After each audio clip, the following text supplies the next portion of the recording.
Каждый год приход весны становится непростым периодом для пожарной охраны. Десятки вызовов в день, большинство из них связаны с горящей прошлогодней травой. Несмотря на то, что по статистике количество пожаров уменьшилось на 60% в сравнении с прошлым годом, пожарные службы проводят регулярные рейды.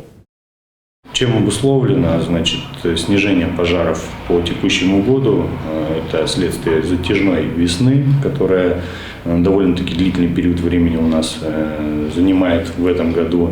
И получается момент, связанный с оттаиванием, сходом снежного покрова, довольно длительный период занимал, и, соответственно, сухая трава появилась гораздо позже. По территории города Шарыпово прогнозируем так, что откатались мы уже, если выражаться так, то по району пока ситуация в режиме ожидания, ждем сухой погоды, ну и, соответственно, количество выездов у нас увеличится.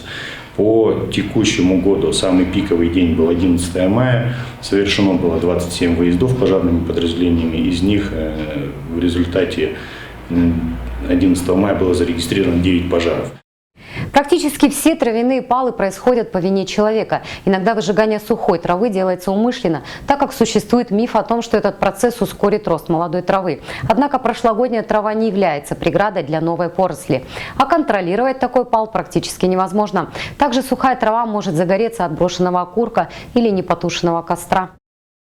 По сегодняшнему положению дел, связанных с привлечением к административной ответственности за нарушение правил пожарной безопасности, обращаемся к жителям города Шарыпово, Шарыповского муниципального округа с целью недопущения разведения неконтролируемых палов сухой растительности, сжигания отходов мусора на своих приусадебных участках и недопущение привлечения вас к административной ответственности в виде штрафных санкций, а санкции это сегодня довольно-таки внушительные, порядка 4000 рублей на каждое виновное лицо.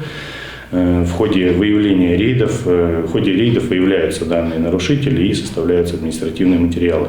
Так, по сегодняшнему году отработано порядка 15 человек, составлены материалы, дальнейшее решение о их привлечении к ответственности будет приниматься инспекторами отдела государственного пожарного надзора.